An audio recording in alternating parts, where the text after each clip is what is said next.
It was a lazy Wednesday afternoon, the type of day when even the air inside the office feels sleepy. The hum of printers, the tapping of keyboards, and the faint smell of coffee made the room feel half alive. I, Sean, was sitting at my desk, pretending to finish a report, but really, I was watching the clock. One more minute till lunch break. When the digital clock blinked 1 p.m., I grabbed my tiffin like it was a prize and headed to the small cafeteria. There, as usual, were my partners in lunch, Mira, Ria, Daniel, and Tom. Mira was already halfway through her noodles. "You're late again, Sean," she teased.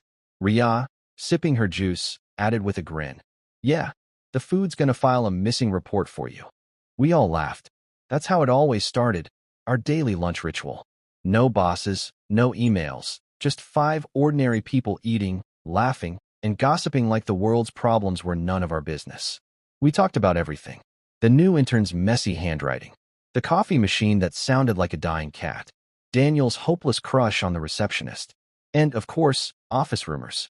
But that day, the conversation took a turn. A name came up, Joy. It was Tom who brought it up first. "Hey, did you guys see Joy helping Mr. Robert this morning? He fixed that whole Excel issue like a magician." Myra's eyes lit up. "Yeah, he's such a sweetheart. Always polite, always smiling. If every guy was like Joy, the world would be a better place." Ria nodded. "He even helped me last week when my computer froze. Didn't even complain once." Daniel added softly, "He's really different.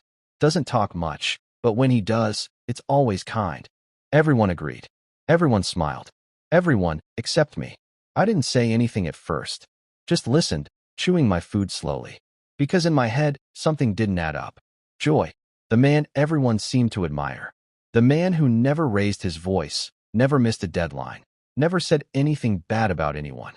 Almost too perfect. And sometimes, when someone looks too perfect, it feels like there's something they're hiding. I leaned back in my chair, pretending to stretch. Then I said casually, "You guys ever notice that Joy never talks about his personal life?" Everyone turned to me. Ria raised an eyebrow. "So what? Maybe he's private." "Yeah," Mira said, a little defensive. "Some people just don't like to share." Tom chuckled. "What are you, a detective now, Sean?" I smiled. "No, I just notice things. He comes early, leaves late, but no one's ever seen him on a call. No friends visit him. No photos on his desk. Nothing. Doesn't it feel odd?" The laughter faded a bit. They looked at each other. Daniel, always the peacekeeper, said, "Come on, man. Maybe he's just quiet. You can't assume stuff." I shrugged. "Maybe. I'm just saying, it's strange how we all think we know him, but we don't." There was a short silence. Then Mira laughed it off. "You think too much, Sean." And the conversation moved on. Or at least, that's what it looked like. A few days passed. Work felt normal, but something had changed. You could feel it in the air, the same way you can feel the weather change before a storm. Joy still smiled, still greeted everyone politely, but people didn't greet him the same way anymore. Ria started eating lunch with another team. Mira avoided eye contact. Daniel was quieter. And Tom? Well, Tom made jokes, but they didn't sound as funny as before. I noticed all of it, because I was the one who'd planted that seed of doubt, and now it was growing roots everywhere. One afternoon, I was refilling my coffee mug when Joy walked in. "Hey, Sean," he said, his voice gentle as always. But there was something different in his eyes. Tiredness, maybe, or disappointment. I nodded. "Hey, Joy, how's it going?" "Good," he said. "Just busy."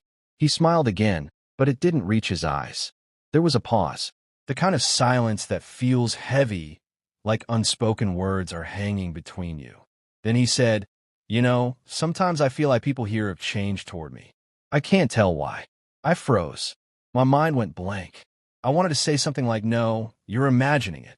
But the guilt in my throat made it hard to speak. "Maybe people are just stressed," I muttered. He nodded slowly. "Yeah, maybe." He walked away, and that single look he gave me, half confusion, half sadness, stayed with me all day. Our lunch breaks didn't feel the same anymore.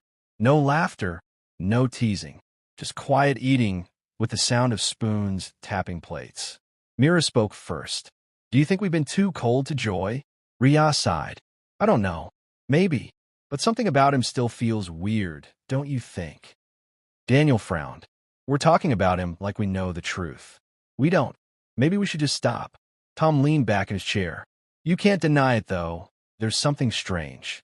I saw him outside the police station last week. Everyone froze. What? I asked. Yeah, Tom said quickly. I was driving by. I saw him standing near the steps. I thought maybe he was there for work, but he didn't finish. By then, our minds were filling the blanks with guesses, suspicions, and fear. Rumors spread fast in offices, faster than emails. By the end of that week, whispers were everywhere. Did you hear about Joy? I heard he's under investigation. No way, he's too nice for that. Exactly. Maybe that's how he hides it. I heard fragments of conversations as I walked past cubicles, and every time I felt a sting in my chest. One Friday, I stayed late. Joy approached me. Hey, he said softly. Can we talk? We sat across from each other. He looked nervous. I don't know what's going on, Sean, he said. I can feel people pulling away. Did I do something wrong? His voice was trembling. I swallowed. No, Joy. It's nothing. Just office talk. You know how people are. He looked at me quietly, then said, Yeah, but sometimes office talk can ruin people's lives. Those words hit me hard. It felt like he could see right through me.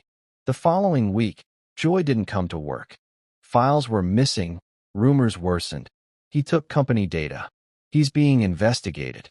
I decided to go to his apartment just to talk. The door was locked, the nameplate gone, and a notice pasted. This property is under legal review. I didn't know what to think. Had we been right all along? Or had we created this with our doubts? Then, the morning that changed everything came. The office was crowded. Phones rang constantly. People whispered. Mira, Ria, Daniel, and Tom were gathered near the front desk, looking tense. The founder stepped in. Everyone, we have received confirmation from authorities. One of our former employees, known here as John, also known outside this office as Joy, has been arrested today. Criminal investigations have revealed activities unrelated to our company. Mira gasped. Ria looked shocked. Daniel blinked rapidly, and Tom's usual grin vanished. I froze. Joy, the man we had admired, joked about, and doubted, was actually hiding serious secrets. Over the next few weeks, we slowly returned to normal routines. Lunch breaks regained laughter, tempered now with awareness. We still talked about office news, small stories, daily life. But no more careless assumptions, no more whispers that could hurt someone. I walked home one evening, reflecting. I realized people can hide behind kindness. And our curiosity, though natural, must be tempered with empathy. I whispered, I hope you find peace, Joy, wherever you are. Sometimes, the truth hides behind a smile. And sometimes, we learn more about ourselves than about anyone else.